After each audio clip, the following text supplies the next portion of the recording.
What's good? It's Woog. Please like the video, subscribe to the channel if you are into the fight talk.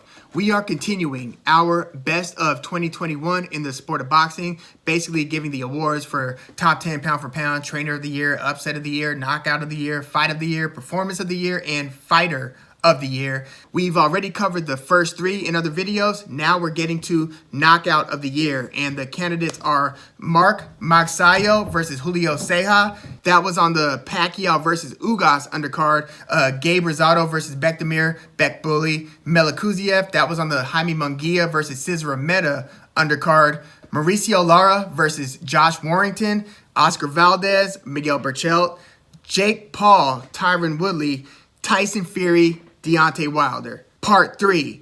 So, it really came down to a couple of the last ones. Like, I eliminated Fury Wilder because he had beaten Wilder up so much over the course of the rounds. And even though he got dropped twice, incredible fight and, incredible finish as well. But Wilder, it was more, when you're watching the fight, you get the feeling of it's a question of when, not if. Because it's like, how much punishment can Wilder endure in here before somebody either stops it or he goes out. You know what I mean? So by the time the knockout occurred, it was pretty much, okay, I'm just kind of glad it's over. It's been such a crazy fight, and the brutality that started to accumulate just like in the second fight, but now in the third fight, it's like, oh gosh, I just hate to see Wilder continue to go through it. So I didn't choose that one as the winner.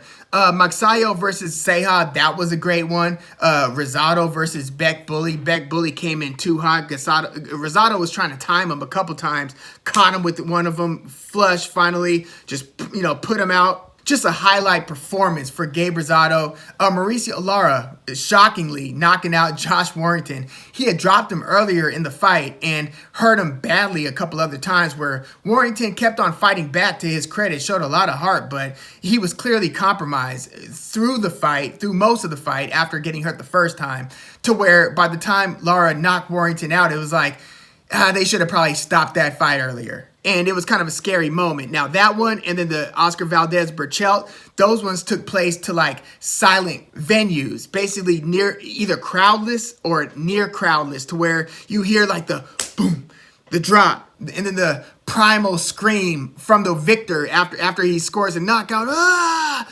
So you got that in Oscar Valdez versus Berchelt. You kind of got that with Lara versus Warrington, even though he was more trying to point to the ref to tend to Warrington, calling the fight doctor into the ring. Jake Paul versus Tyron Woodley. That's fresh on everybody's mind, I'm sure. Spectacular knockout. But, it was Tyron Woodley at the end of the day. And, he was kind of just keeping his hands out there. Credit to Jake Paul for having sixth round power to be able to still have the presence of mind. And as Teddy Atlas was saying, still, being in it mentally, to where you're thinking of, okay, how can I find an opportunity? You call him a boxer, call him a fake boxer, call him what you want. But he had to fight a few rounds, kind of, get into a thing where both fighters are getting tired. Most of their punches are missing. It's not really a pretty fight. It's a lot of clinching, and still say, okay, I'm going to set up this shot and go for it, execute it brilliantly, and put him out cold. So that was a great knockout, but it's not my winner here. My winner here is Oscar Valdez's knockout of Miguel Berchelt. He started outclassing him earlier in the fight, to where, after Berchelt came in hot and heavy early, people really thought that, Berchelt was going to win this fight. This was also a candidate for upset of the year. It wasn't a super lopsided betting line or anything, but when you heard the narrative, we were seeing Oscar Valdez, though undefeated, getting hit too much in a couple of his earlier fights, like the one against Scott Quigg, where they're like, oh man, Berchelt's going to mangle this guy by the end of the day. It's going to be fun while it lasts, but yeah, Berchelt's going to get the better. So Eddie Reynoso trained Oscar Valdez, basically fights a pretty sweet science and sophisticated fight against Berchelt, to where he's winning a few of the rounds. And so there's drama building, hurts Berchelt a couple times, and then finally just punctuates it, times him perfectly. Berchelt's legs are, kind of heavy by this point, so he kind of lazily lurches into the power shot from Valdez, puts him out cold, and that's when he lets out the primal scream, runs up, jumps up in the air, pumps his fist like Michael Jordan with Craig Elo falling away.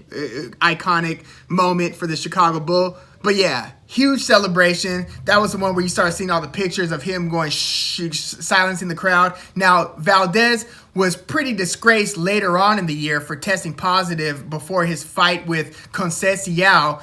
That was as big a decline reputation-wise as this incline was after the spectacular knockout win over Miguel Berchelt. Maybe not as steep a decline, because I feel like people over time are going to kind of, start forgetting about it a little bit, but it was not a good look. But this knockout win over Miguel Berchelt was. So that is my knockout of the year. Devastating knockout. So yeah, let me know what your knockout is between this one, Magsayo versus Ceja, Gabe Rosado versus Melikuziev, Lara versus Warrington, Jake Paul versus Woodley, Fury versus Deontay Wilder. Or if there's another one that you could think of that you think should top the list, let me know in the comments. Like the video, subscribe to the channel. And by the way, there were other knockouts as well. Like, Canelo Alvarez's, a couple of his stoppages. But to me, like, to top the list, it has to be like sensational. Like, think Gervonta Davis's knockout over Leo Santa Cruz, or